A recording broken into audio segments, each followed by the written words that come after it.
valor de beta 0. ¿Os acordáis? ¿Cuánto vale el beta 0? ¿Cuál es, digamos, la frecuencia o la longitud media de onda? 66,50. Además, nos da un error de estimación y nos da el valor del estadístico observado. ¿Os acordáis? Que siempre que ajustamos un modelo, lo que nos dice si el efecto es significativo, perdón, si el coeficiente es significativo o no. Aquí directamente no nos da el p-valor, pero bueno, lo que nos da es el error del estadístico. Después ya vamos a calcular el p-valor, ¿vale? Id un poquito más abajo y ejecutad estas líneas donde pone conf_int, beta lmr, etcétera, etcétera. Aquí lo que vamos a hacer es sacar los coeficientes, ¿vale? Es decir, vamos a calcular las estimaciones para beta y su intervalo de confianza. Y a ver si realmente... Espera, pero el de Bayesiano... No, el de Bayesiano no lo vamos a hacer mucho.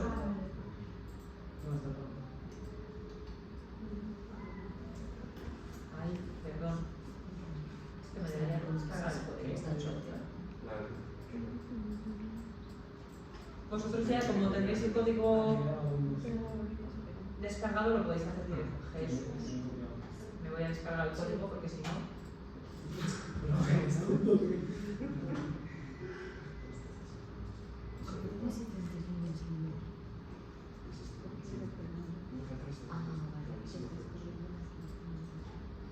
Me voy a descargar el script del tema 3 y ya está. La 76 a la ¿Funciona esto? Claro.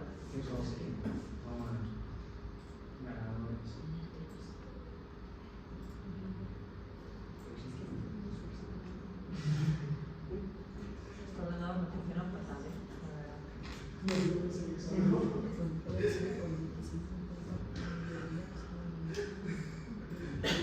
Vale, ¿os han salido estos resultados? Sí. Vale, ¿cómo interpretáis estos resultados?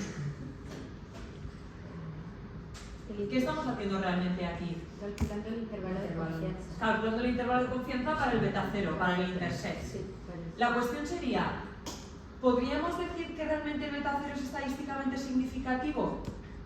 sí, porque está entre el 44. Está entre 44 y 88, es decir, el intervalo no contiene No contiene el 1, al 0. al 0.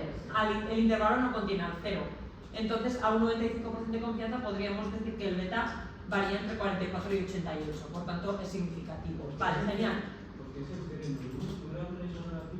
No, este es el beta 0. Sería la longitud media de onda, ¿vale? Que es el intercept, ¿vale? Esto es un poco solamente mirando el primer coeficiente. ¿Qué diferencia existe entre hacerlo desde un punto de vista frecuentista y desde un punto de vista bayesiano? Vale, desde un punto de vista frecuentista estamos siempre ligando los resultados al p-valor para decir si lo que estamos obteniendo es significativo o no. Desde un punto bayesiano, el p-valor desaparece, ese concepto desaparece. Porque ¿cuándo llevamos a cabo? ¿Cuándo hacemos un p-valor? ¿Cuándo sale un p-valor? Cuando tenemos una hipótesis. Cuando tenemos una hipótesis nula, una hipótesis alternativa, que en este caso sería el beta 0 es 0 o alternativamente toma un valor positivo. Vale, pues se procede con el contraste, que internamente pues, los estadísticos, depende de lo que queramos hacer, cambian. Y en función de esto, ¿qué nos decía el p-valor? Rechazó no la hipótesis nula. Rechazando la hipótesis nula, pero ¿qué significa el p-valor? Sí, eso va un poco en esa línea, pero ¿qué es realmente el p-valor? La probabilidad de que no suceda. De que va a suceder. De que la alternativa que tenemos. ¿De qué? Es decir, yo tomo una decisión en base a una muestra, en base a una serie de datos. El p-valor lo que te da es la probabilidad de encontrar una muestra mejor que la tuya a favor de la alternativa, es decir, a favor de que realmente beta 0 no sea 0. Si tu p-valor es pequeño, ¿qué significa? Que es muy complicado encontrar una muestra más a favor de la alternativa que la tuya, entonces tu muestra ya es buena para decidir. Pero si tu p-valor es grande, significa que tienes muchas posibilidades de encontrar una muestra más a favor de la alternativa que la tuya, por tanto yo no decidiría, por si acaso. ¿Por qué os digo, a ver Iván, también, ¿por qué os digo que desde el punto de vista bayesiano esta idea de p-valor desaparece? Porque desde el punto de vista bayesiano, ahora lo vamos a ejecutar en UNILA, lo que voy a tener es esto. Vale, y este es el resumen gráfico claro de lo que es la estadística frecuentista y la bayesiana. ¿Qué estamos dando desde un punto de vista frecuentista? Lo que estamos dando es el valor medio, una estimación para beta 0, que era ¿cuánto? 66. Cuadra un poco con esto, ¿no? 66 y pico. ¿Y qué estamos dando con estas líneas en rojo? El intervalo. ¿Vale? Entonces, de forma puntual, si queréis, o en base a un intervalo, lo que estamos diciendo es ¿cuál es el valor más probable para beta 0 y entre qué valores se podría mover? Desde un punto de vista bayesiano, lo que hacemos es dar todo esto. Sí, dime. Primera pregunta, ¿estos datos variarían si la distribución no es normal? Estos datos variarían si la distribución es normal. ¿A qué te refieres exactamente? Que la curva no sea así, sea distinta. Esto no depende de cómo sean tus datos de partida, ¿eh? Esto lo que te dice es beta 0 qué posibles valores puede tomar. En este caso sí tiene pinta de normal, pero en otro caso igual no, ¿eh? O sea, es decir, una cosa es tus datos de partida, las asunciones que haces para tus datos de partida, y otra cosa es cómo se comportan los resultados. ¿Vale? O sea, puede darte que beta 0 no siga esa distribución. Puede darte beta 0 que tenga un valor así plano, o veremos en otro caso que igual beta 0 es algo tal que así. Los posibles valores que podría tomar beta 0. Los posibles valores que podría tomar beta 0. Todos los posibles valores. Todos sin nivel de... Todos, pero no todos con la misma probabilidad. Vale. ¿Cuál es el valor más probable para beta 0? Según esa curva. Esa es la media. Pues sería el punto más alto, ¿no? O sea, que el punto más alto coincide con la estimación puntual desde un punto de vista frecuentista. Vale. Y además, podrías decir, con una probabilidad del 95%, ¿entre qué valores se mueve beta 0? Es decir, si la distribución, si la curva, el área bajo la curva es siempre 1, porque eso es un poco la característica básica de una distribución de probabilidad, vosotros pensad que el área bajo la curva siempre es 1. Idea básica de probabilidad. Por tanto, lo que hago es, si aquí dejo el 2.5% y aquí el 2.5%, este área es el 95% de la curva. ¿Cuáles son los dos puntos, los dos percentiles o los dos percentiles que hacen que el área bajo estos dos valores sea 0,95? Primero y tercero. Esa es un poco la idea del intervalo de confianza. Con una probabilidad del 95%, beta 0 varía entre esto y esto.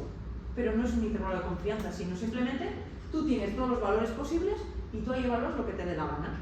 Es mejor que un intervalo de confianza porque sabes que... Claro, tienes mucha más información. Tienes muchísima más información. Vale, y puedes, al igual que en frecuentista, tú puedes declarar un alfa de 0.05, aquí puedes jugar con el también. O sea, que los valores no sean... Eso es. 95, sino que sean más pequeños. 98, 90, lo que quieras. Es que esto te da flexibilidad máxima. Cuando te hace la curva, ¿no? Sí. E incluso podrías decir, fíjate, para mí un valor medio importante, porque tiene un significado muy especial en la investigación, es 60. Imaginaos, si la longitud de onda pasa a las 60 unidades, es porque, no sé qué, hay un fallo, no hay un fallo, el material es bueno, lo que sea, tiene un significado en tu investigación. Claro, si a mí me dicen que el beta 0 desde un punto de vista puntual es 66 y el intervalo es 44-80, lo que pasa entre medias no lo sé. Pero si yo veo toda esta forma, lo que puedo decir para mi investigación, independientemente de cuánto sea la estimación de beta, este valor de 60 es importante. Por tanto, ¿cuál es la probabilidad de que el beta 0 supere mi valor umbral? Vale, pues entonces fijamos el 60 aquí y calculamos la probabilidad. Mola, claro. ¿Lo veis? Al cambiar la distribución puedes... Hacer lo que quieras. no hace falta que te hecho una media. Claro. Exacto, puedes decidir tú que parte de la curva. Efectivamente. Entonces, claro, desde el punto de vista bayesiano la información es muchísimo más rica. ¿Sí? Claro, y ahora pensad, esto lo estamos mirando en términos de solamente el parámetro, que es un beta cero. Pero pensad que esto mismo lo podéis hacer con un riesgo. Y lo que decís es, por ejemplo, vale, el riesgo de un área, la estimación puntual del riesgo para un área es 1.2. Y este riesgo varía de 1.1 a 1.3. Vale, genial, es importante. Es importante. Pero si para un área concreta tengo la distribución de cómo se comporta, por ejemplo, el riesgo, podría tener esta otra forma, no tiene por qué ser normal, podría tener toda esta forma, ¿vale? Tu valor más probable es 1.2.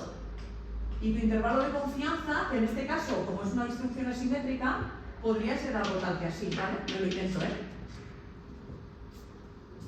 Pero ahora podrías decir, ¿cuál es tu punto de corte en un riesgo relativo? Pues el 1. Lo que podría decir es, para esta área concreta, ¿cuál es la probabilidad de que supere el 1? Y esto, por ejemplo, podría ser 0, que se me inventa, 0,92. Tu área tiene un 92% de posibilidades de tener un riesgo superior a 1, independientemente de lo que valga. ¿Se pueden comparar curvas? Realmente se pueden comparar siempre y cuando esta medida sea comparable. Estamos ahora porque estamos con el tercer, pero si lo hacemos bayesiano con solo efectos fijos, ningún efecto aleatorio, y podrías poner una curva sobre otra. No, ahí tendría sentido, por ejemplo, imagínate que estás calculando una tasa y estás calculando tasas para diferentes áreas. Entonces puedes sobreponer la forma de la curva de la tasa para todas las áreas a la vez y ver si alguna tiene, yo que sé, una cola derecha mayor, o si en algún caso es más simétrico, o sí, puedes evaluar muchísimas cosas. Comparar de mujeres, hombres, Efectivamente, mujeres, hombres, ver cuál es el comportamiento global. Y no solo ceñirte al resultado de, bueno, la estimación es de 1.1, vale, genial, es un riesgo superior a 1. El intervalo de confianza tampoco pasa del 1, vale, es significativo. Pero ese concepto de valor, significativo, intervalo de confianza, ya me lo salto todo por los aires y digo, es que yo tengo toda la información, puedo hacer lo que quiera. Porque sé cuál es el comportamiento real de eso que estoy buscando. Puedes mejorar la interpretación, puedes dar intervalos de confianza al nivel que quieras, puedes ver la estimación puntual, pero desde un punto de vista frecuentista tú no puedes decir cuál es la probabilidad de que este valor supere al 1. Eso lo tendrías que hacer de alguna manera con algún contraste, con el estadístico bien fijado y un poco ceñirte a la muestra. Pero claro, fijaos aquí lo que estamos haciendo. Yo lo que estoy diciendo es cómo se comporta la población global, sin coger una muestra. Y sin embargo, lo que estoy haciendo desde el punto de vista frecuentista es coger una muestra y evaluar cuáles son las hipótesis en función de lo que observo. Pero aquí de alguna manera estás dando la distribución completa para toda tu población. Entonces, de alguna manera es un razonamiento más inductivo, ¿no? Tienes la información y luego ya puedes, a partir de ahí... Con la información construyes lo que pasa en la población y a partir de ahí tú escoges los estadísticos que quieres, si quieres intervalos, si quieres no, si quieres franjas, puntos concretos y evaluar la probabilidad de que lo supere, de que no lo supere. Claro, es mucho más intuitivo. ¿Cuál es la pega? Porque suena como... ¿Cuál es la pega? No, simplemente es alternativa. Es una alternativa. Que desde el punto... A ver, la pega ha sido siempre cómo llegas tú a estimar esta curva. Vale. La pega la pega es cuando tu modelo es más o menos simple, crear todas esas distribuciones es fácil. Pero piensa ya, cuando tienes modelos muy complejos, es mucho más fácil dar un valor puntual o un intervalo, que no construir de toda esa información. Eso cuesta mucho tiempo. Claro, estás tratando con muchos más datos y la información que quieres obtener es muchísimo más rica, entonces computacionalmente es mucho más costoso. Entonces, lo que ha sucedido tradicionalmente es que para modelos relativamente simples, de conseguir eso, hacerlo desde un punto de vista bayesiano con los métodos que había, pues tardaba mucho tiempo, no merecía la pena. Pero ahora, dado que la computación, por ejemplo, con INLA se ha desarrollado mucho y es mucho más rápido, puedes conseguir modelos más o menos complejos de forma bastante rápida. Entonces, bueno, pues ya me quedo con esta alternativa. Pero son alternativas, ¿eh? O sea, una no excluye la otra, simplemente son dos enfoques diferentes. Por eso hablamos del enfoque clásico y del enfoque bayesiano. Pero en realidad son dos métodos alternativos para, en realidad, llegar a lo mismo. Porque si os dais cuenta, llegamos a lo mismo. Lo que hacemos desde un punto de vista frecuentista es dar la estimación puntual con su intervalo de confianza. Lo que hacemos desde el punto de vista bayesiano es construir esta curva, estudiar cuál es el comportamiento de beta cero y a partir de ahí pues, recoger la información que nos interese. ¿Que quieres dar cuál es el valor más probable de beta cero? Vale, pues en realidad eso coincide con la estimación puntual. ¿Que quieres dar un intervalo? Vale, pues te construís el intervalo. ¿Que quieres hacer otra cosa? ¿Que quieres saber cuál es la probabilidad de que supere las 40 unidades? Pues calculas esa probabilidad. Ya está. Que lo tienes todo. ¿Vale? Esa es un poco la idea. Si esto lo habéis entendido, habéis avanzado mogollón. Porque ahora, situaros un poco en mente. Hemos tocado prácticamente todos los palos de la estadística. Desde la estadística básica a la inferencia, que la inferencia lo hemos hecho desde un punto de vista frecuentista. Y ahora ya cuando hemos ido a la modelización, que es la parte más avanzada, ahí lo que hemos hecho es englobar todo tipo de modelos en los GLMM. ¿Vale? Los GLMM incluyen efectos mixtos o efectos fijos, o a veces unos y a veces otros. Pero de alguna manera los GLM lo englobo todo. Ahora, ¿cómo lo englobo? Pues bueno, pensando que es un modelo por jerarquías. En la primera jerarquía elijo cuál es el tipo de variable de respuesta que tengo, en la jerarquía 2 elijo qué covariables meto, cómo los meto, y en la jerarquía 3, si lo voy a hacer desde un punto de vista bayesiano, elijo los puntos de partida, ¿vale? Pero realmente es esto. Y ahora, ya una vez que tienes el modelo, ¿qué aproximación, qué técnica usas para estimar esto? ¿Un modelo frecuentista? Vale, pues entonces en ese caso vas a tener la estimación puntual de los parámetros y sus intervalos de confianza, punto pelota. ¿Que quieres ir un poco más allá? Vale, entonces usa un enfoque bayesiano y vas a tener no solo los parámetros de forma puntual, sino todo. Todo el comportamiento de todo el modelo, de todos los componentes del modelo.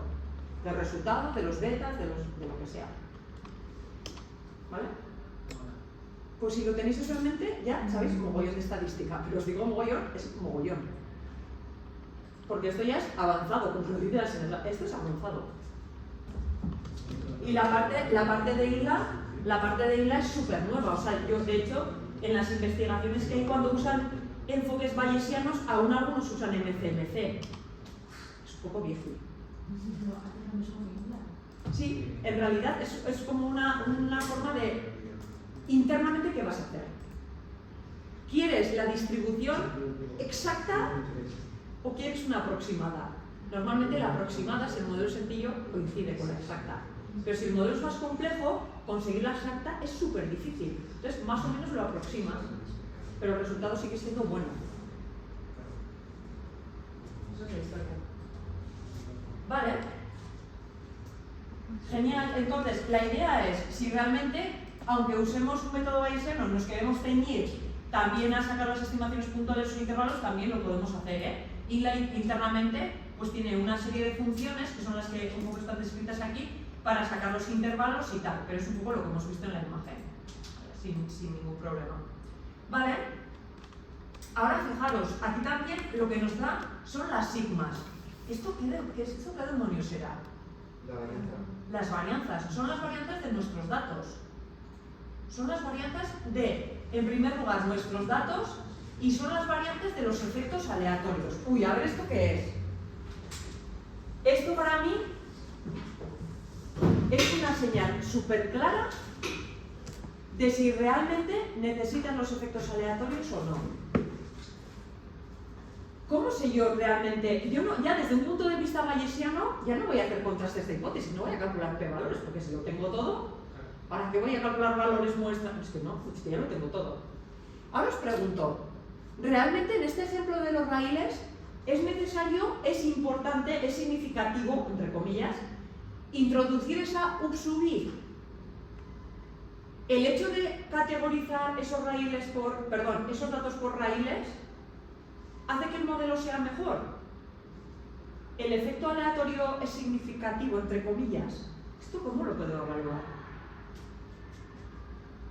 ¿Cómo que no? Yo solo una pregunta, no, lo que hemos dicho es, vamos a medir la longitud de onda con un intercept que hemos dicho que entre comillas es significativo porque la curva más o menos nos daba algo así, y ahora os digo, ¿y esto?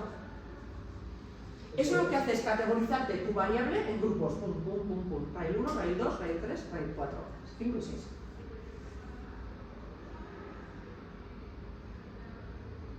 Esa parte es importante porque ahora no tenéis que valores, ¿eh?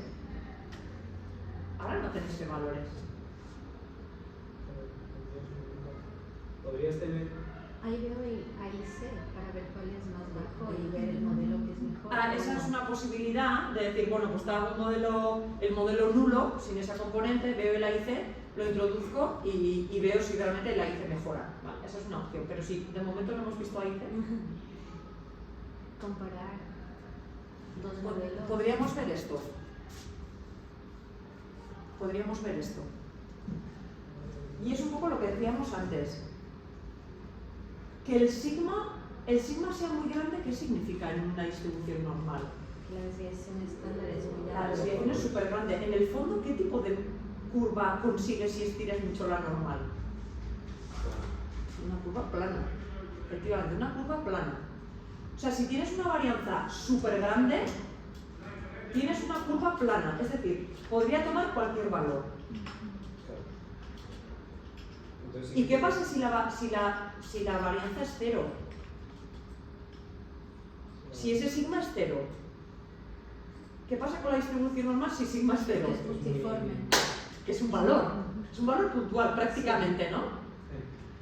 Claro, entonces no nos interesa que la varianza sea cero, porque eso no tendría sentido, y si la varianza es súper grande, significa que ahí puede tomar cualquier valor, entonces suena algo también como raro, ¿no? Es decir, yo podría evaluar cuánto vale esta varianza. Y este es el gráfico. O sea, es la varianza de la varianza. Es la varianza del efecto aleatorio. Y la otra es la varianza del dato, de tu dato. La varianza por efecto aleatorio Sí. es metiendo los cuatro raíces a la vez. Sí, es como tú tienes todos tus datos, pero además los agrupas. Sí. Es decir, hay un efecto de grupo, hay un efecto de raíz, esa sería la idea, hay un efecto de raíz. El raíz influye en la longitud de la onda. ¿Cuál sería la respuesta? Porque claro, desde el punto de vista frecuentista dices, pues yo llevo a cabo un test para ver si el efecto aleatorio es significativo o no. Vale, miro el p-valor y tú. Pero claro, hemos dicho que desde el punto de vista frecuentista, toda esa parte de plantear contrastes, de evaluar si el p-valor o no, eso se olvida. Porque ahora lo que tú tienes es la forma de sigma cuadrado. Tienes todos los posibles valores que puede tomar sigma cuadrado. Y esa es la figura. Esta de aquí. Esta de aquí. Si sigma cuadrado es cero, significa que tu efecto aleatorio no es significativo. No lo necesitas incluir. ¿Qué diríais? Que sí es. Y además tiene una curva, aunque no sea simétrica, tiene una curva con sentido, que no, en el fondo no se va hasta infinito. Da la sensación de que aproximadamente cerca de 60, pues eso ya para, ¿no? ¿Lo veis? Y si aunque tuviera una curva de distribución normal, También, bien, perfectamente. O sea, la forma no es que esté influyendo, simplemente lo que te dice es que los posibles valores de sigma cuadrado se mueven según esta forma.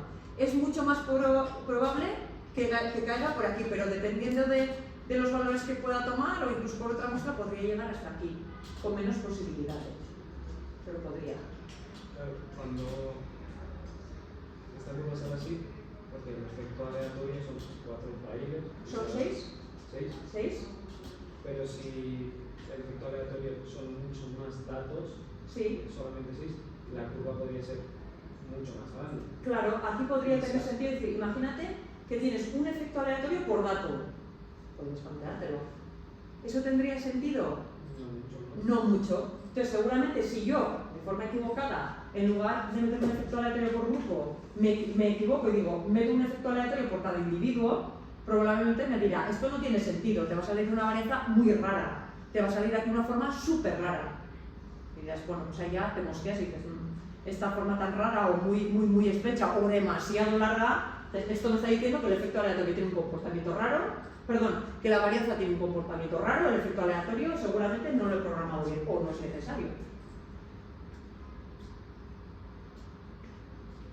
Claro, ya no es el que valora, es otro punto de vista. El efecto aleatorio no solo es necesario si sale la curva en el cero, pasando por el cero. Efectivamente, si pasa Sí. por el cero ya está. Si tiene una forma muy rara, Sí. es mejor. Es mejor o usar otros datos, o ampliar los datos, o simplemente quitarlo. Probar si los resultados cambian quitando ese efecto aleatorio. O miramos el IC. Y me refiero más a que al tener un conjunto de datos tan grande que la curva Sí. sea más plana, tirando hacia plana. Igual que va a ser plana, pero. En realidad, claro, casi no depende del conjunto de datos, sino cómo construyes tu variable aleatoria. O sea, cómo construyes tu efecto aleatorio, mejor dicho. Porque tú puedes tener millones de datos que la clasificación tenga sentido. Y aunque digamos, tengas muchos grupos, tiene sentido esa clasificación, es decir, aporta, digamos, a la explicación del resultado final. ¿Vale? O sea, no tiene tanto que ver con el número de datos que tengas, ni el número de categorías que tenga la variable aleatoria, sino el peso que tiene esa variable aleatoria al explicar tu variable de respuesta. Vale, sí. ¿Vale? Esa es un poco la idea. ¿Vale? Y además, bueno, esta varianza sería la de los errores, ¿vale? Porque nosotros estamos asumiendo que mis datos de partida tienen un comportamiento normal y podría evaluar también esta varianza. Normalmente la que se mira es esta, ¿eh? La que se mira es un poco esta. Pero bueno, podríamos mirar las dos, ¿vale? Vale, genial. Aquí también podríamos ver, desde un punto de vista aleatorio, desde un punto de vista bayesiano, cuánto vale el U1, U2, U3, U4, U5 y U6. ¿Cuántos efectos aleatorios tenéis? Cuando agrupáis los datos por raíles, ¿cuántas categorías habéis creado? Y, bueno, toma uno como referencia. Aquí ya no. Pues 6. Tienes 6, es decir, el vector de U tiene 6 datos. Vale, entonces podríamos evaluar uno a uno, es decir, cuál es la estimación puntual, que es lo único que nos da un poco desde el punto de vista frecuentista, pero desde un punto de vista bayesiano tendríamos la forma de U1, la forma de U2, la forma de U3, la forma de U4, la forma de U5 y la forma de U6. Y podríamos compararlo. Pero hay 9 raíces. Hay 9 datos. Son 6. No, hay 12 datos. No, hay 18 datos con 6 categorías de raíz, ¿no? Para cada raíz tengo 3 observaciones, ¿o me equivoco? Sí. Si escribís raíz en R, escribís raíz. Son 18 datos categorizados en 6 tipos de raíz, ¿no? Sí. 6 tipos de raíz y 3 observaciones. Vale. Sí. ¿Ahí bien? Sí. Vale, y fijaos, esta es la U2. Esta es la U2. ¿Qué veis aquí? ¿Qué veis la U2? Es decir, ¿qué veis en esta U2?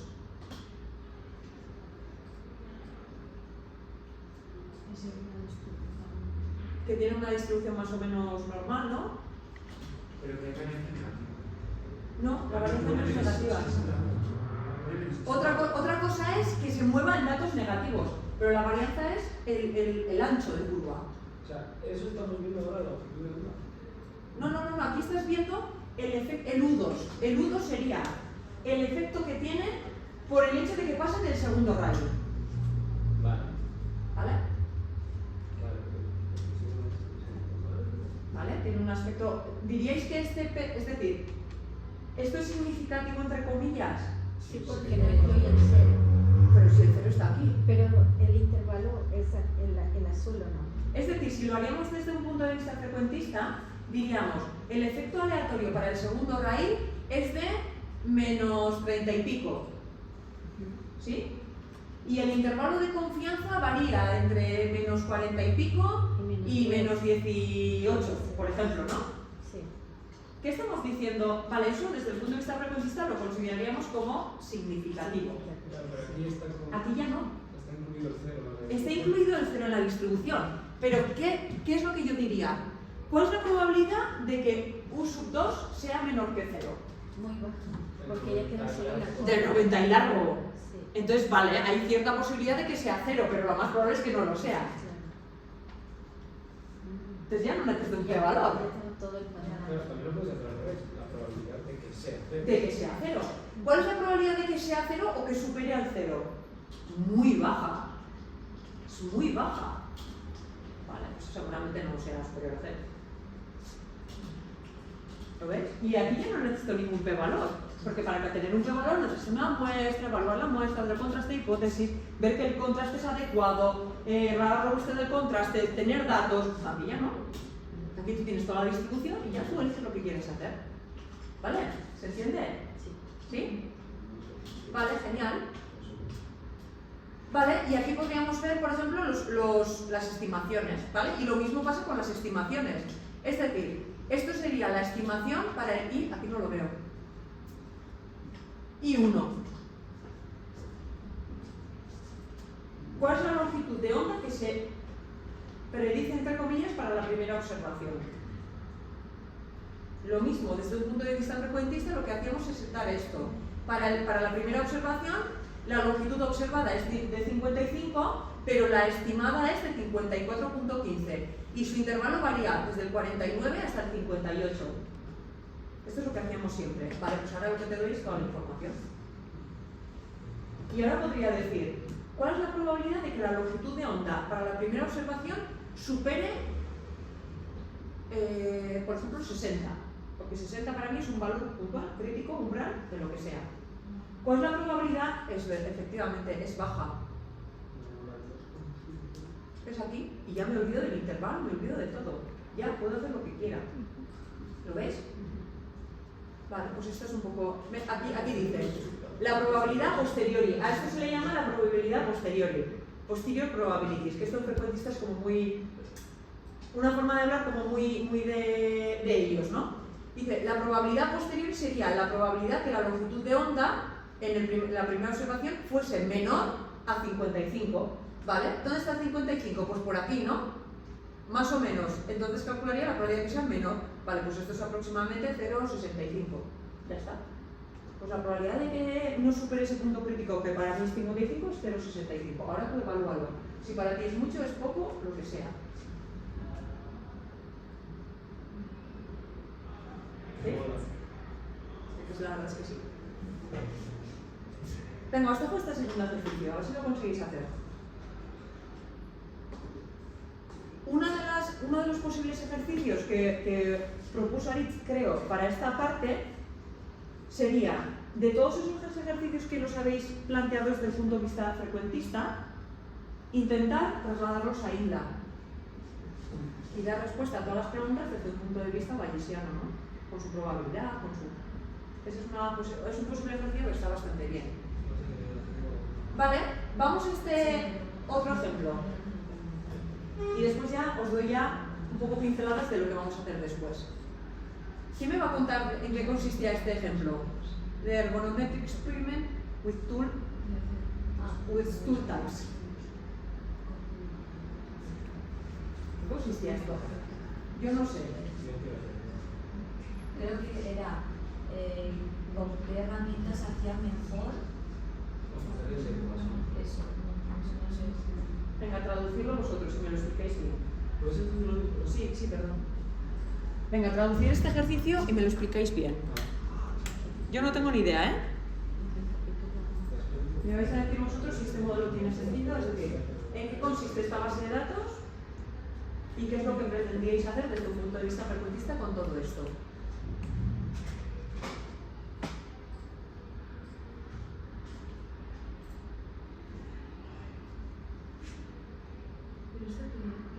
Es un ejercicio que habéis hecho ya en clase.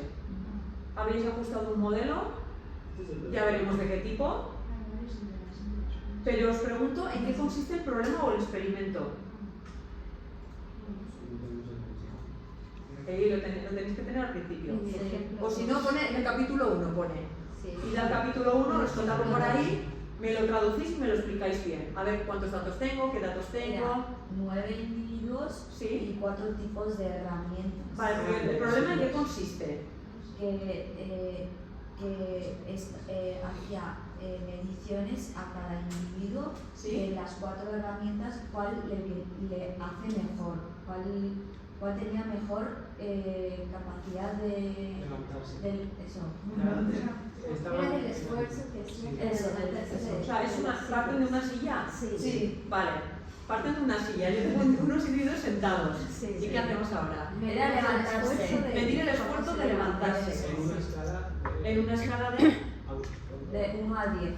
No sé si era. No, era Sí, de una escala de resistencia. No, con la escala de Bohr. Eso, con la escala Sí, de Bohr. es que había dos de Bohr, no me acuerdo cuál era, si era la modificadora. Creo que era la Eso. modificada porque tenía esta 20, ¿no? Ah, sí, sí, entonces. Vale. De 6 a 20. De 6 a 20. Y yo no tengo ni idea de esto, os lo digo. De 6 a 20 mido el esfuerzo que tiene que hacer una persona para levantarse. Bien, entiendo el problema. ¿Y ahora qué más se mide? Probablemente habrá algo como tipo de silla. Se mete la Ah, sí. silla. Ah, Tipo de eso, silla. tipo de silla. 4 tipos de silla. 4 tipos de silla. Pero digamos como era. Y 4 sujetos. Sí, que habrá, pues seguramente los cuatro tipos de sillas se distinguirán según la ergonomía que tengan, las características un poco que tengan, ¿no? ¿Algo más? Bueno, datos de los pacientes. Datos de los pacientes, ¿vale? Isa medio. ¿En qué base, digamos en R, dónde se recogen estos datos? ¿Alguien se acuerda de dónde se recogen los datos? En el paquete NLME Ergostool. Sí. Ergo, esto. No hay datos de los pacientes, es el esfuerzo, tipo de silla Vale, voy a intentar leer esto. y el sujeto que es. Es que se hacía chicos. Ergostool, Y vale. es de gestor. ¿Cómo? ¿Perdón? Ergo, Que archivo. sí, Ergostool, ¿no? Sí. Vale, genial. Si no nos acordamos, pero sabemos el nombre del fichero, acordaos siempre que lo mejor que tiene R con diferencia es la ayuda. ¿Vale? Entonces yo le pongo aquí el interrogante, le pongo Ergostool, le doy a intro y alguien me explica. Me dice, es un experimento ergonométrico with stool types. Stool no sé lo que significa en inglés exactamente. Tipos de herramienta. Eso sería tool, ¿no? Sin la S. Eso. A ver, ¿qué es stool? ¿Stool qué es? ¿Perdón? Ah, taburete, perfecto. Vale, entonces lo que nos mide es un experimento para medir la ergonometría, ¿se dice así? En una serie de tipos de taburete, ¿vale? Tienen 36 filas, 3 columnas. Esto significa que son 3 las variables que se han considerado y son 36, no sé si los individuos o los experimentos, lo que toque, ¿vale? ¿Qué? Dice aquí en el formato, este conjunto de datos contiene las siguientes columnas. Esfuerzo es un valor numérico que nos da el esfuerzo en la Borg Scale, que decíais, que se requiere para levantarse de ese taburete. Type. Hay 4 niveles, 1, 2, 3 y 4, según el tipo de taburete. Y subject, un factor ordenado dándote un identificador único por cada sujeto que participa en el experimento, es decir, simplemente el identificador del paciente. Bien. Vale, queremos medir el esfuerzo en función de... En función de la silla. En función de la silla, pero claro, fijaos qué pasa aquí. Pero para cada sujeto. Que cada sujeto prueba cada una de las sillas. Entonces, hay 4 sillas. Esperemos 1, 2, 3, 4. 1, 2, 3, 4. Cada sujeto prueba las 4 sillas y se mide el esfuerzo. Bien. Ahora, si yo os pidiese modelizar esta situación, ¿cuál es vuestra variable de respuesta? Esfuerzo. ¿Qué tipo de variable es? Numérica, categórica, numérica. ¿Vale? Entonces, estaríamos dentro del campo gaussiano. Es decir, es una variable numérica. Después tengo otras 2 covariables, que es el tipo y el sujeto. ¿Qué hago con ellas? ¿Las meto en el modelo? Sí. Sí. El tipo aleatorio para ocupar. El tipo podría ser aleatorio. ¿Un aleatorio estructurado o no estructurado? ¿Pensáis que el hecho de que se haya probado, el resultado que se obtiene al probar la primera silla tiene efectos en el resultado que se obtiene al probar la segunda silla? No estructura. No estructurado es que no hay dependencia. No estructurado es independencia. Estructurado es que tienes estructura de vecindad, tienes relación. Pero, claro, porque imagínate, si Igual está cansado. si eso te digo, si el paciente se cansa con la primera silla y al pasar a la segunda. Podría tener, pero ¿tenéis un indicador de prueba primero la primera, luego la segunda, luego la tercera y luego la cuarta? No. Hombre, A ver, cosas podría que haber una cada uno estructura. en orden, ¿no? Podría haber una estructura diciendo, mira, primero prueba la primera, después la segunda, después la tercera y después la cuarta. Vale, pues probablemente el esfuerzo que ha requerido para la segunda silla esté relacionado con la primera y probablemente sea mayor. Pero en realidad no sabemos ni en qué orden ni cómo lo han probado, ni si, incluso si lo han probado en días diferentes. No lo sabemos. ¿Vale? O sea, realmente no tenemos una intuición para decir si realmente esos esfuerzos podrían estar interdependientes de la silla. Si te dicen que ha sido aleatorio ya pues... Claro, es aleatorio independiente, igual lo que nos dices, mira, el primer día han traído solo la primera silla y han hecho la prueba de esfuerzo. Se han llevado la silla. Al día siguiente han traído la segunda, porque es la primera modificada, yo qué sé, y prueban la segunda. La tercera es la misma, pero con un poco más de altura, no sé, y prueban. Claro, tipo 1, tipo 2, tipo 3, no sabemos si son sillas diferentes o la misma modificada, que también podría ser, ¿vale? Y se podría hacer de alguna manera, tú no lo sabes, si hay dependencia, porque no te lo han dicho, podrías hacer como un gráfico o algo y ver de repente que hay un orden en el esfuerzo de las sillas y asumir que sí hay dependencia, que sí que... Eso lo vamos a hacer con los modelos en geografía. Porque tú realmente lo que puedes decir es, vale, yo voy a ver cómo se comporta este indicador de salud por áreas, asumiendo que las áreas se comportan de forma independiente. Y tú lo pintas. Y ahora haces lo mismo asumiendo una estructura. Y ves que los modelos muchas veces funcionan mucho mejor. Los indicadores del modelo te dicen, la estructura te está funcionando mejor que la no estructura. ¿Qué indicadores lo dicen? Bueno, depende si lo haces frecuentista o no. No, o sea, la cuestión es, tú tienes un modelo e intentas explicar, por ejemplo, una tasa de muerte, una tasa de enfermos por áreas. Sí. Y el factor del área es un efecto aleatorio, tú lo metes de forma independiente. Eso significa que el área respecto a ese indicador de salud tiene un efecto independiente. O sea, te da igual que sea Navarra, que La Rioja, que Mayor, te da igual, es independiente. Y ahora dices, vale, voy a plantear el mismo modelo considerando que igual las áreas que lindan podrían tener una tasa similar, porque probablemente tengan políticas similares, por la razón que sea. Vale, entonces, ¿qué pasa si yo los estructuro, les pongo la estructura de vecindad y ajusto otra vez el modelo? Te sale mejor. Y ahí sí dices, vale, el AIC es un indicador de bondad de ajuste, pues el segundo te sale mejor, vale, entonces sabes que tiene que tener estructura. Y a veces, de hecho, a mí me han funcionado bien modelos que metes el mismo indicador con o sin estructura. Las dos. Porque tú sabes que hay un componente espacial fuerte, pero hay cosas que se quedan sin explicar. Es decir, el componente espacial dependiente puede ser debido a que áreas vecinas tengan políticas de salud similares, pero luego hay otros aspectos inherentes al área que también tienen un peso, pero realmente no tiene estructura de vecindad.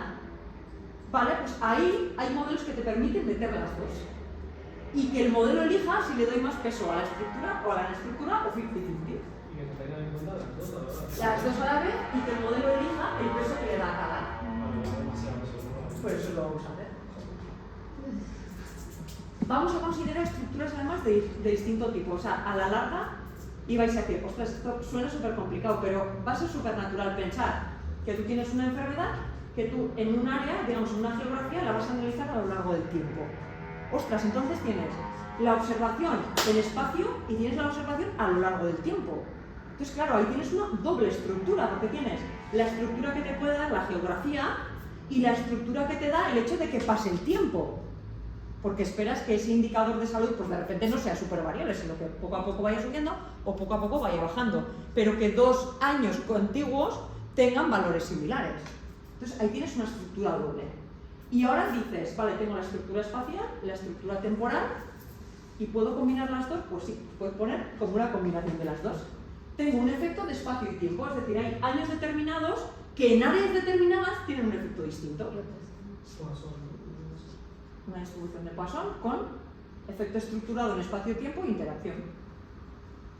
Y eso lo vais a conseguir hacer y lo vais a hacer bien. Ahora os suena quizás un poco complicado, que ahora digamos vamos a sentar un poco las bases de lo que es un modelo más o menos simple, pero eso lo vais a hacer porque es que tiene todo el sentido. Tiene todo el sentido. ¿Vale? Vale, entonces voy un poco al modelo jerárquico. Voy un poco al modelo jerárquico, al stage 1, 2 y 3. Vamos aquí. Ay, perdón, que estoy en el...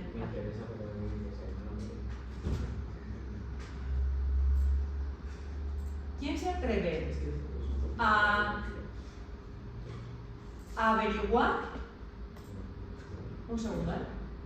¿Dónde tengo los stages? Creo que te lo has pasado. Me lo he pasado, ¿no? Sí, esto es el teorema de Bayes. Aquí. En este ejemplo, ¿qué sería? ¿Qué debería fijar en la primer nivel de la jerarquía, en el segundo y en el tercero? ¿Seguimos con lo de las sillas? Sí, en el ejemplo de las sillas. ¿Qué tipo de variable de respuesta esperáis? Gaussiana, es decir, numérica, binaria, de conteo. Gaussiana. Yo también escogería Gaussiana. Vale, respuesta gaussiana. Primera jerarquía establecida. Vale, entonces mis datos, condicionados a su media, van a seguir una distribución normal. Bien. Ahora, ¿cómo vamos a modelizar ese efecto? ¿Cómo vamos a modelizar el esfuerzo? Sí, pero ¿en base a qué? Es decir, ¿qué vamos a meter en el modelo? ¿Cuáles son las covariables, los efectos aleatorios, son estructurados, no estructurados? Los individuos y el tipo de silla. Efectivamente, el individuo y el tipo de silla. Es categórica la tipo de silla. El tipo de silla, ahora elegimos. Porque a veces es verdad que desde el punto de vista bayesiano, un efecto fijo y un estructurado en el fondo, perdón, un efecto fijo y un aleatorio en el fondo a veces lo consideran como la misma cosa, ¿vale? No lo distinguen.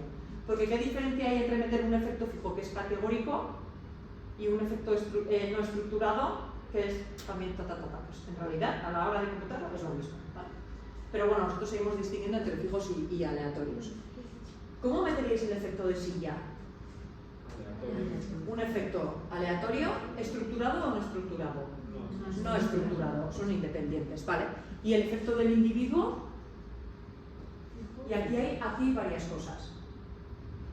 Yo podría poner un beta cero, o sea, un parámetro global para todos, y después poner un efecto fijo que sea del individuo, o otra cosa que es equivalente, decir, bueno, pues pongo un intercept distinto para cada individuo, de forma que cada individuo parte de un punto distinto, o al menos eso le dejo al modelo. Y después ya el efecto de la silla. ¿Cómo? Sería un efecto fijo, sí. Un efecto fijo pero sin intercept, o puedo meter también un intercept global. Todo está bien, ¿eh? O sea, todos los enfoques están bien. Vamos a ver lo que se plantea aquí. ¿Me explico lo que quería decir? O sea, ¿veis que el efecto del sujeto quizás tiene más sentido que lo metamos como efecto fijo? Sí. Efectivamente, tengo uno, eso es, exacto. Pero ahora la cuestión sería, ¿planteo el modelo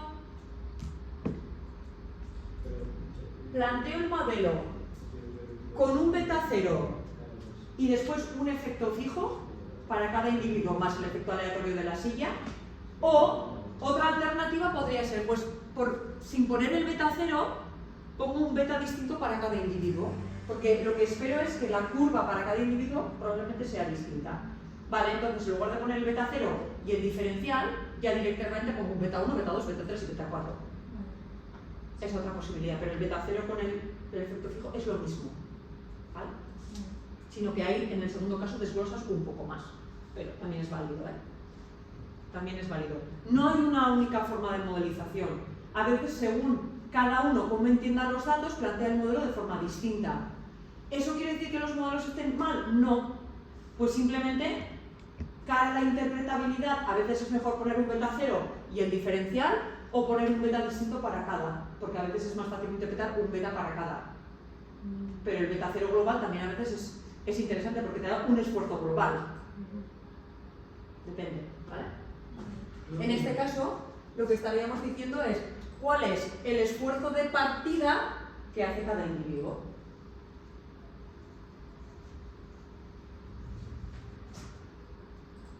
¿Lo veis? Sí. Pero el beta 0 más El efecto en partida en base a cada individuo. Sí, o sea, tú puedes decir, ¿cuál es el esfuerzo global? Sin distinguir entre individuos. Eso es tu beta 0. ¿Y eso cómo se calcula? Sería, no, tú en realidad pones en el modelo un beta 0 más, podrías poner un diferencial para cada individuo. Entonces, digamos, el esfuerzo medio de cada individuo sería el beta 0 más el diferencial. ¿Vale? Beta 0 más el diferencial de 1, beta 0 más el diferencial de 2, beta 0 más el diferencial de 3, beta 0 más el diferencial de 4. Pero una cosa, ahí no tienes, al ser categórica no le hago que tienes que poner un número de referencia. Sí, pero en realidad es lo mismo. O sea, quiere decir, tú tienes el beta 0 y el beta 1 diferencial sería tu punto de referencia. Y es cuánto dista el segundo y tercero respecto a ese diferencial del primero. Sí, eso ahí no hay ningún problema. La cuestión es en términos de interpretabilidad, si te conviene fijar el beta 0 para decir, porque quieres medir un esfuerzo global, común a todos los individuos y común a todas las sillas, o ya de partida piensas, vale, creo que los individuos ya de partida hacen un esfuerzo diferente. ¿Cuánto es ese esfuerzo diferente? Pues el beta 1, el beta 2, beta 3 y beta 4. Es pura interpretabilidad, ¿eh? O sea, no, el modelo realmente es el mismo. El modelo es el mismo. En este caso está definido así. Tengo un beta distinto para cada individuo y después el efecto de la silla. Stage 1, modelo gaussiano, el modelo con el efecto fijo, con el efecto aleatorio y los errores. Y después ya, bueno, pues los puntos de partida o los inicializadores del modelo, pues según los que por defecto escogen la. Vale, de eso no nos vamos a preocupar mucho. Vamos a ver los resultados. Vamos a ver los resultados. Esta sería la forma de ajustarlo, esto ya lo habéis hecho, ¿eh? Desde un punto de vista frecuentista, desde un punto de vista bayesiano. Y fijaos lo que hago aquí, ¿eh? Fijaos lo que le estoy diciendo al modelo. Al modelo de INLA le tengo que decir, vale, voy a usar INLA, voy a usar un enfoque bayesiano, y el modelo que este modelo que voy a introducir es este. ¿Estáis de acuerdo? Este es el modelo, la fórmula de modelización. Voy a intentar explicar el esfuerzo en función de hasta un menos 1. ¿Esto qué significa? Quitas el beta 0, porque realmente vas a definir un intercept específico para cada individuo, que es lo que te permite el poner aquí más type. Sí, lo puedes poner, pero entonces lo que te mediría en el type sería solo el diferencial respecto a beta 0. Ah, el beta 0 global. Sí, o sea, es decir, si yo quiero un beta 0 global, es decir, beta 0 lo voy a poner bien. Beta 0 más T1, con esto conseguirías beta 1. El beta 0 global más el diferencial de beta 2, conseguirías beta 2, ¿vale? Este sería el intercepto específico. Entonces, la cuestión es, ¿quieres incluir el beta 0? Bien, pues pones el 1 más el type. Pero en este caso el type, no sé ya escribir el type. Esto, lo que calcularía internamente el modelo es el diferencial. Sin embargo, si pones el menos 1 más el type, lo que te va a calcular el modelo es esto. Introduces como lo introduzcas, con el menos 1 él internamente va a hacer un cálculo u otro. Por eso os digo que en el fondo es lo mismo. Pero en términos de interpretación, si yo pongo menos 1, ya directamente interpreto el intercept específico para cada individuo, pero si pongo el 1 tendría el intercept global y tendría que sumarle después todos los diferenciales. Si quiero interpretarlo para cada individuo, ¿vale? Bien, más cosillas. ¿Y qué pongo aquí? Más F, subject, model AID. Buah, ¿esto qué es? El subject es el sujeto. ¿Cómo hemos pensado que deberíamos introducir el efecto aleatorio? O sea, perdón, hemos dicho que el type lo metemos como fijo y el subject como aleatorio, ¿vale? Entonces, siempre que queramos meter en isla efectos fijos, simplemente sería sumar, ¿vale? Sumas y punto, lo pones. Ahora, si vamos a meter un efecto aleatorio, ya tenemos que poner f. Una f. Esto es equivalente a esto. Pero esto es mucho más restrictivo que esto. Porque lo que te dice con la f es, tú vas a meter este subject como efecto aleatorio. ¿Qué estructura le quieres dar? No estructura. Si le vamos a dar no estructura, silla 1, silla 2, silla 3, silla 4, silla 1, silla 2, silla 3, silla 4. ¿Qué efecto tiene el 1 sobre el 2? 0.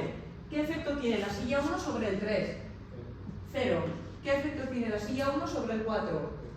¿Qué efecto tiene el 1 sobre el 1? 1. ¿Qué efecto tiene el 2 sobre el 1? 1, 0, 0, 0, 0, 1, 0, 0, 0, 0, 1. Esta es la matriz de identidad. A esta se la llama matriz de identidad, porque es una matriz diagonal con unos en la diagonal. Matriz de identidad.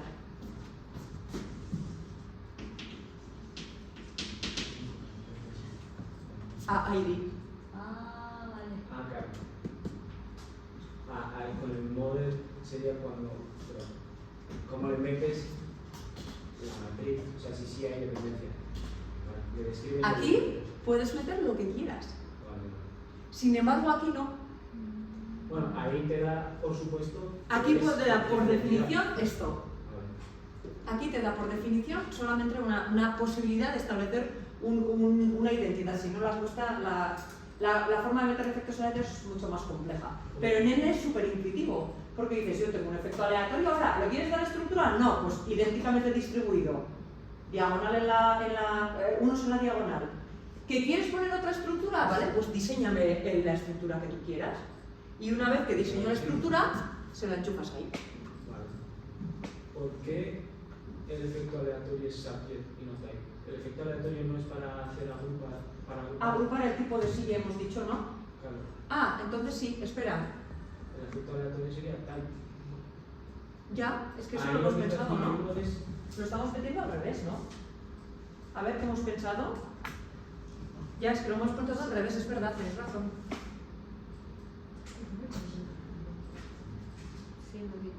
No, pues mira, Ahí lo que estamos midiendo es. ah, pues sí, esto está planteando al revés. Sí, yo lo plantearía también como tú. O sea, yo realmente el beta J lo pondría como esfuerzo individual. O sea, el subject lo metería como efecto fijo y el efecto de silla lo metería como, bueno, no sé, esto también tiene que sentido, la ¿eh? silla sea fijo y que el individuo puede ser más variable, entonces meterlo más aleatorio. Ah, pues eso es lo que se plantea aquí, ¿no? Sí, que la silla sea fija Sí, siempre pues sí, y el pues sí. individuo sea aleatorio. Porque Pues sí, al final también, es verdad. son 9 individuos, 4 sillas, son 36 parámetros. Es que en realidad es un poco lo que os digo, o sea, ¿cuál es vuestra interpretabilidad? En realidad lo hemos pensado al revés, pero esto también tiene sentido, es decir, el beta J mediría el esfuerzo medio que requiere una persona para levantarse de una silla concreta. Claro, si nos diesen un poco de detalle de la ergonomía más o menos compleja, se entiende que si la silla es nada ergonómica, si entendemos que la silla es... Hasta luego. Si entendemos que la silla es nada ergonómica, todos de media tienen que hacer más esfuerzo. Si la silla es mucho más ergonómica, los sujetos de media tienen que hacer menos esfuerzo. Ya, tiene sentido también, es verdad, no lo había pensado yo así. Tiene sentido de las dos maneras. ¿no? Sí, tiene sentido de las dos. También podría ser incluso los dos efectos. A mí me parece que tiene más sentido este porque la intervención es, al ser sillas es más fija que Sí. el sujeto. Es que aquí lo que nos falta son detalles de cómo son los sujetos y cómo son las sillas. Porque si, por ejemplo, a mí me pidiesen, mide el efecto que tiene al levantarse una persona si teniendo 80 años o teniendo 16. claro, el esfuerzo medio del individuo yo lo vería como fijo, porque ya de media la persona más capaz seguramente tendrá un esfuerzo medio menor en todas las sillas. Sin embargo, si ya el individuo es más o menos igual y lo que cambia drásticamente es el formato de la silla, entonces claro, si la silla es, yo qué sé, súper complicada y súper bajita y tal, pues ahí ya de media todos van a tener que hacer más esfuerzo. Es verdad, tiene sentido. Tiene sentido. O sea, en ese caso, la variable type es fija y Sí. categórica. Fija categórica, efectivamente. Y la variable aleatoria, en este caso, sería asociado al iésimo individuo. Pero lo que estamos diciendo es que los individuos entre sí son independientes. Pero decimos que es por las veces que se sientan todos en la primera, todos en la segunda, ¿sería o no? Porque es como... Lo que estarías diciendo es que el esfuerzo que ha hecho el sujeto 1, si tiene influencia o no en el esfuerzo que hace el sujeto 2. No tiene sentido, no son independientes. Por eso sí, esta estructura nos va bien. Esta estructura nos va bien. Sí, pero es verdad, mira, si no lo había pensado, pero sí tiene sentido. Sí tiene sentido. Pero veis que depende de cómo vengan los datos, el modelo puede ser uno u otro, y todos están bien, ¿eh? Claro, en sí, o sea, si tú estás haciendo esto para una intervención médica, un grupo control o tratamiento, Sí. tiene más sentido meter como fijo el tratamiento Efectivamente. que como aleatorio. Sí, eso sí es cierto. Eso sí es Para cierto. esto es tratamiento también, no lo podemos entender así. Es Sí, sí lo puedes entender, sí, tiene sentido, es verdad. Tiene sentido. Y después, como cada individuo tiene ciertas repeticiones, pues ahí ya la aleatoriedad, ¿no? El efecto aleatorio, sí. Bueno, al ser poquillos datos, realmente podrías meter ambos como fijos. También. Es que en realidad es lo que os digo. Meter desde el punto de vista frecuentista un efecto fijo o un efecto aleatorio sin estructura, en términos de estimaciones de los modelos, etc., no hay ninguna diferencia. Pero si lo metes como efecto aleatorio, lo que sí que va a permitir es evaluar esto. Sí. Sin embargo, si lo metes con efecto fijo, te va a dar un valor y ya. Pero no te va a dar, de alguna manera, la medida de varianza que tiene eso. Si realmente es muy variable o no. Pero en realidad, a ver, desde el punto de vista frecuentista es algo como muy distinto, pero desde el bayesiano realmente da igual. Porque tú tienes una serie de parámetros que los agrupas o no los agrupas y te da toda la información. Claro, desde el bayesiano sí que te da variabilidad. Sí, te da todo, pero realmente de alguna manera por cómo lo defines, pero en realidad si te pones a pintar las cosas, pintas todas. Claro. O sea, tú tienes el beta 1 y su forma, el beta 2 su forma, el beta 3 la forma, los U's, el U1, U2, es que tienes todas las formas. Y puedes evaluar lo que quieras, por eso te digo que en el fondo diferencias hay pocas.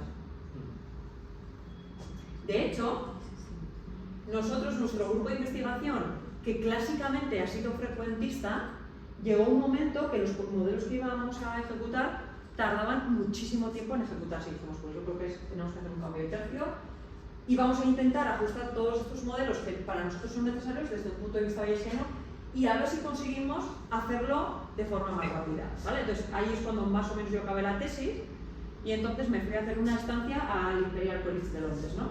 Y ellos tradicionalmente han sido súper bayesianos siempre. Entonces, justo en esta discusión, ¿esto cómo lo meto? ¿Como fijo como aleatorio? Pues da igual.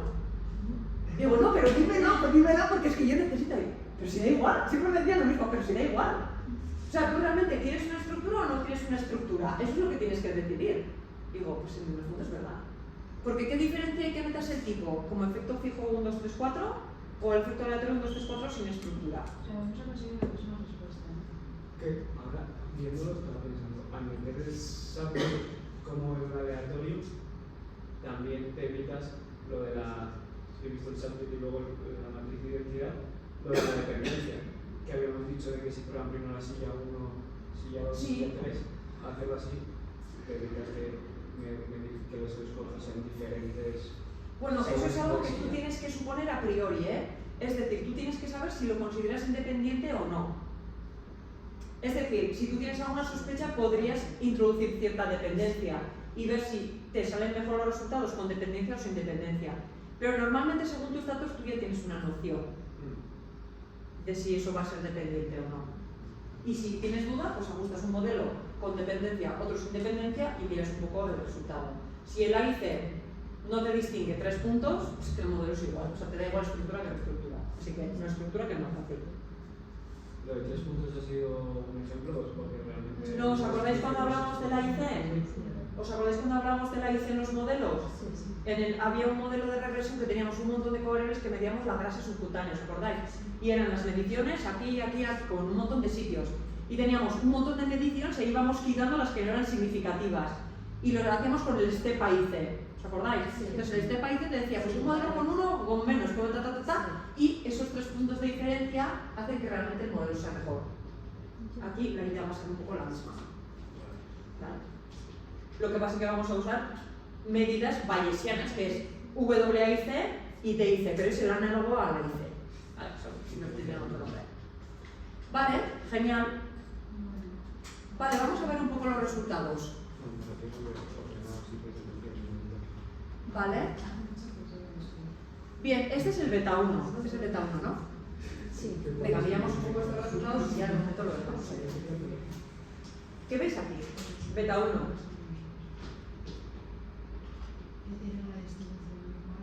Tiene una distribución simétrica, Es positivo. que es positivo, lo cual intuimos que el esfuerzo medio... No, perdón. El beta 1 era type, ¿no? Beta 1, sí. Sí. Type. Type 1, silla 1. Sí. Lo que contribuye la silla 1 al esfuerzo. Claro, que esta distribución es de los 9 participantes. O sea, hecho con las medidas de los 9 participantes. Con todos los datos que tienes. Y es lo que te sale como resultado para el beta 1. ¿Qué significa que el beta 1 tenga esta forma y que caiga en estos números? El beta 1 es positivo. Es decir, si el beta 1 es positivo, significa que la silla 1 aporta a más o menos esfuerzo. Más, al ser positivo, suma esfuerzo, ¿no? No punto, igual. Pero la escala, los numeritos de abajo es en función de la escala de esfuerzo a la que se les ha preguntado. Sí, efectivamente, en ese caso sí. Como la escala era a partir del 6, del 6 al 20 de esfuerzo, una medida de 8,5 tampoco es mucho esfuerzo. No lo sé si es mucho, pero lo que está claro es que aporta, suma. Suma esfuerzo. O sea que entendemos que en media los que han probado la silla 1 hacen más esfuerzo. Tienden a incrementar, ¿no?, el esfuerzo. Sí, la Sí. podría ser empezar a bajar. O sea, a la inversa, pero... A veces pasa, pero eso es señal de que es algo raro. Es algo raro. Normalmente, si tu distribución, si tu ajuste es bueno, vas a conseguir más formas de este tipo, que pueden tener más colas o menos colas, pero con forma de normal. Pero negativo sería... Negativo sería que simplemente esta curva se posicione en valores negativos. No es que la curva vaya hacia abajo, sino que los valores se sitúen en el eje negativo. O sea, aquí lo que nos estamos diciendo es que los posibles valores que puede tomar beta 1 varían de 6 más o menos a 11, en todo su rango. Pero el valor más probable es en torno a 8,5. ¿Por qué sabemos que suma? Si estamos midiendo el type, no hay un beta 0, no hay una silla 0 en la que no haya esfuerzo. O sea, como el ejercicio... No, eso es lo que... Sí, claro, o sea, si tú tienes un beta 0, sería ¿cuál es el esfuerzo global que hacen todos los individuos en todas las sillas? Y en el caso de que metas un intercept más el type, lo que te estaría diciendo ese diferencial es si a ese esfuerzo global el hecho de que prueben esa silla suma más esfuerzo o resta esfuerzo, es decir, ¿la silla es menos ergonómica o es más ergonómica? Claro, pero como hemos puesto el -1... El -1, ahora ya, esto no es... es... Efectivamente, entonces esto sería el esfuerzo medio que hacen los que prueban la primera silla. Claro, pero no sabemos si se está sumando esfuerzo al global de las sillas o no, simplemente sabemos El esfuerzo del 1, el primero, ellas. eso es. Eso es, vale. Para el primero, Claro. eso es.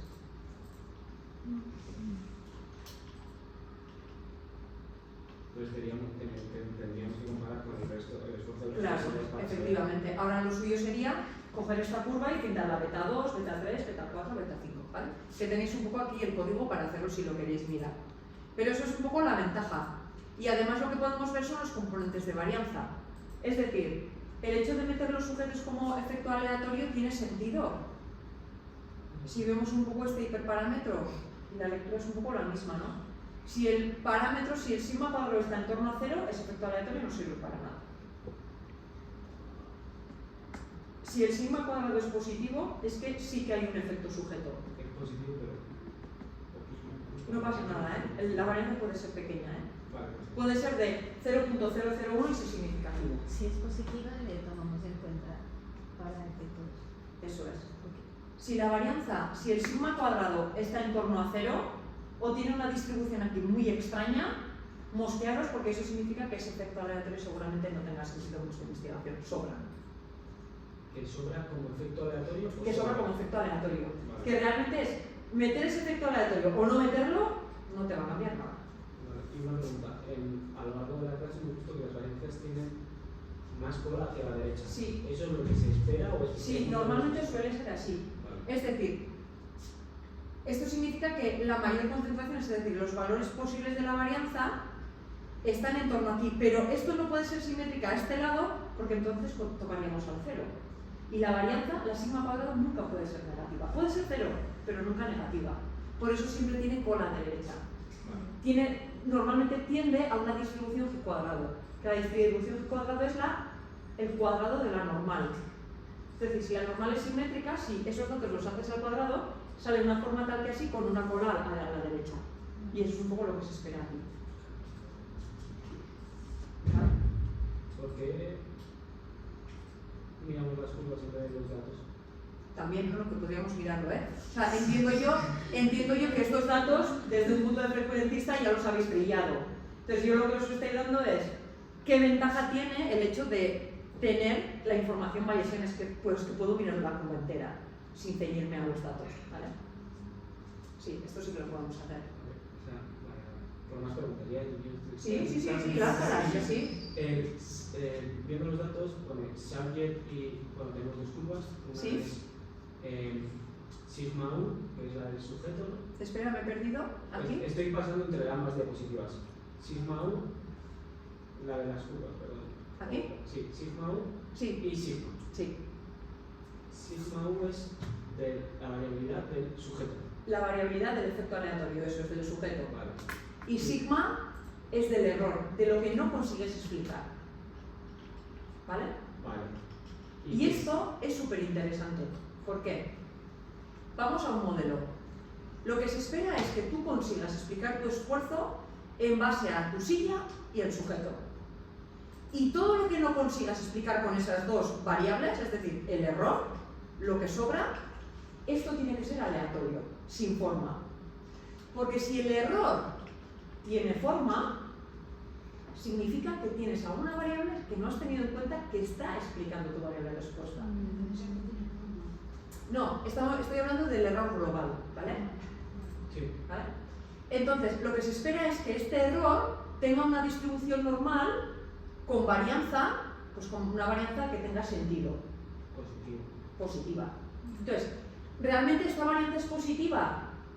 Sí. Sí, entonces realmente los errores que tú tienes sí se pueden asumir que son normales, es decir, se pueden asumir que son aleatorios. Vale, y si...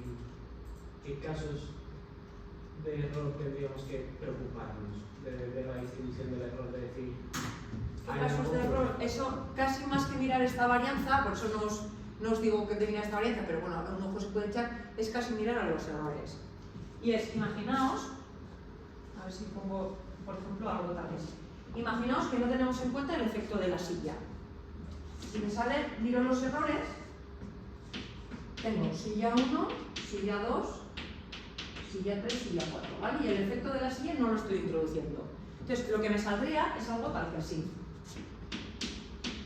Estos son los errores, ¿vale? Algo así.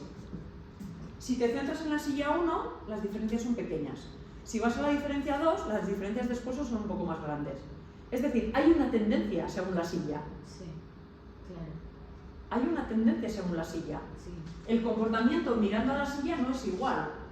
Es una especie como de cono, ¿no? Sí, pero no.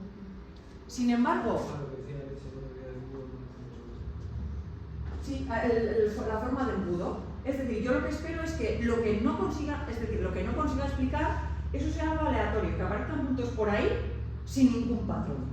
Pero si tenéis una forma de embudo, significa que tenéis algo, que en este caso sería la silla, que claramente lo he identificado, que debería introducirlo porque está teniendo un efecto en el dato. o sea, tenemos que ir al error, a un gráfico para los errores, Sí. no al gráfico de la varianza.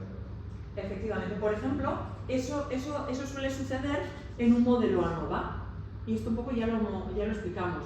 El modelo ANOVA, ¿qué es lo que hace? Lo que te intenta explicar es una variable numérica en función de una serie de categorías, ¿vale?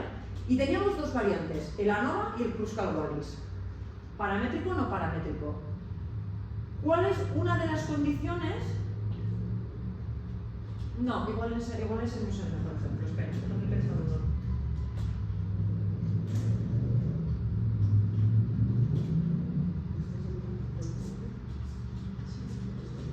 Os digo, por ejemplo, lo que me ha pasado a mí. Imaginaos que vosotros queréis representar, queréis medir, yo qué sé, un indicador de salud en toda España, ¿vale? Tenéis un indicador de salud en toda España. Ahora, cogéis el modelo y explicáis un poco esa variable de respuesta, que es el indicador de salud, que es una variable numérica, en función de la provincia. Y la provincia la metéis como un efecto aleatorio sin estructura. ¿Vale? El modelo ajusta bien. Y ahora os queda el error. De repente cogéis los errores y los errores los representáis en un mapa. Y de repente os dais cuenta, por ejemplo, que las provincias del norte tienen errores más grandes que las provincias del sur. Es decir, es como que los errores tienen un patrón en el espacio. Esto significa que si tienes mayor error en las provincias del norte, la estimación que has hecho para las provincias del norte es mucho peor que para las provincias del sur, porque el error es muchísimo mayor, te estás equivocando más. O sea, hay otras variables que explicarían eso. Efectivamente, por ejemplo, el efecto del área estructurado. Tienes algo ahí que no estás consiguiendo explicar, que cuando dibujas los errores en un mapa dices, joder, Navarra, el País Vasco, La Rioja, las estoy estimando súper mal. Y sin embargo, las provincias del sur, súper bien. Pues igual necesito una variable gradiente norte-sur, norte-sur, o yo qué sé. Si tiene autonomía o no tiene autonomía para legislar en salud, yo qué sé. Indicadores que igual podrían explicar por qué estás explicando una cosa mejor que la otra. Sin embargo, si consigues explicarlo bien, porque la estructura la has metido bien, cuando los errores los pintas en un mapa, de repente aparece una provincia como más oscura. Esta mejor, esta peor, esta mejor, pero un patrón así raro. ¿Vale? Eso sería tener errores con patrón. Errores con patrón. ¿Vale? Oye, ya veo que lo domináis bastante bien, ¿eh?